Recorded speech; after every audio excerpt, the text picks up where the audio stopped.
Good morning.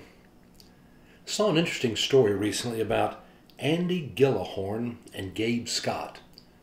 Both men live in Nashville, Tennessee. Gabe owns a restaurant, Lady Bird Tacos, and Andy Gillahorn is a Christian songwriter and musician, singer. Gabe, too, is a songwriter and a musician. It was back in 2000 they first met, actually, at a concert. They were there with their wives and got to know one another and had a great time. Then they started having some gigs actually show up together playing there in Nashville. And what they discovered was they really hit it off. They were great friends. They really liked each other. The problem is everybody's always so busy. You don't have time for your friends. You know what that's like. Right now we know what it's like in this time of COVID. Still hard. You can't really get together to see your friends. Well, Andy and Gabe decided they were going to make a priority of this. What they found out was they actually lived about 1.5 miles apart from each other. And so they made a commitment that once a week they were going to go and see each other and go for a walk. That's how it started out.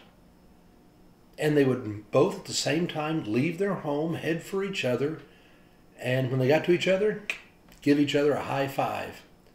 They were right at a park, and so that's where they would go and walk in this park and just talk and catch up. It had a basketball goal, so they would shoot some hoops.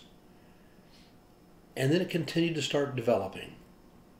Once a week, every week, one would reach out to the other. They would go, see each other, high five, play some hoops. It turned out that Andy started keeping a journal because he wanted to keep score of how they were doing playing the basketball game. But he also started just writing down every day that they would go and go on one of these walks. Well, as time went on, other people heard about what they were doing, and they said, "Can we go on a high five walk?" And so they had other friends come along, and Andy would write the names down of all the people who came. Or when the wives and the kids came along, would write down their names. But what Andy and Gabe even discovered was, there were some weeks they were both just so busy they didn't have time to go for a 3-hour walk around the park or time to go play hoops. But they still wanted to have a commitment of recognizing each other and how important they were in their lives. So they got into a little routine, a fun kind of thing. They said, what if we have a silent high five sometimes? That we have a week that is so busy, but we'll still take time to recognize each other. So the routine began to develop. One person would send an emoji to the other person with just a high five, a hand. And the other one, when they were ready to go, they would send the emoji back. And so they agreed they would both start walking, and when they would come near each other, they would pass without looking at each other. They wouldn't say a word. They wouldn't acknowledge the other person. They would take 20 more steps, turn around with 20 paces, head back the other way. Again, they would not acknowledge the other person until they were right there. Then they clapped, snapped, and gave a high five and kept on walking. You had to agree not to say a word. It was just a clap, a snap, and a high five, and then they walked back home. It got them out in the air, get them on a fresh walk every day, a good 30-minute walk. And it also said to each friend, you're still a priority to me. Other weeks, they would go, high five, and then go for a nice walk or play hoops with family, sometimes with friends. They've been doing this now for almost 7 years. Every week, the same sort of thing. And then about a year ago, it was Gabe who developed encephalitis. They had to wind up taking him to the hospital. His brain was swelling. They weren't sure he was going to make it. In the end, he did. But with the swelling of the brain, one of those strange things happened. He lost his memory. He couldn't remember anything about his past life. His wife was there. She was trying to take care of him. Andy would come and sit with him so that she could go home and be with the kids.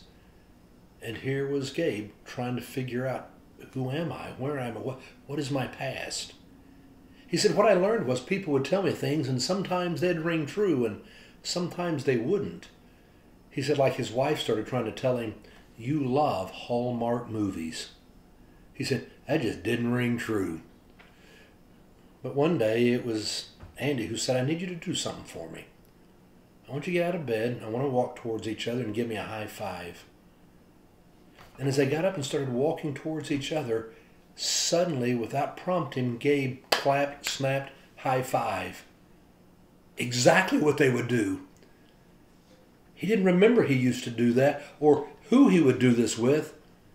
But in that moment, it all seemed so right and started coming back. It's one of the things that helped him to start regaining his memory. And he has, more and more and more. And he said, you know, what helps me to remember who I am is that I've come to understand how much I was loved by a friend. And it is feeling that love that draws all the warm memories back out from the past. Taking the time to cultivate the relationships, taking the time to build those meaningful moments with our friends. It's what gives your life meaning. It'll help you remember who you are. Go out today and give somebody a high five and make it a great day.